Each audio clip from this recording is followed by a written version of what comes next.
যখন মুসলমান হবা তোমারে দিয়ে আমি এমন কাম করামু যে এটা আর কেউ করতে পারবে না। সুবহানাল্লাহ নাই। যশোর ক্লান্ত হয়ে গেছে।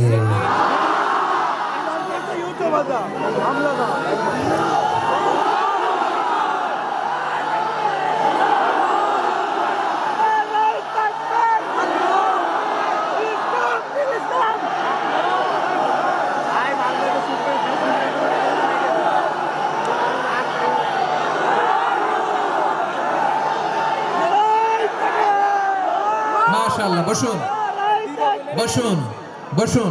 খালিদ বিন ওয়ালিদ রাদিয়াল্লাহু তাআলা অষ্টম হিজরিতে মুসলিম হয়েছেন মক্কা বিজয়ের আগে। তো মক্কা বিজয়ের আগে যখন মুসলিম হয়েছেন, এর আগে কি করছেন? কাফিরদের সাথে যুদ্ধ করেছেন।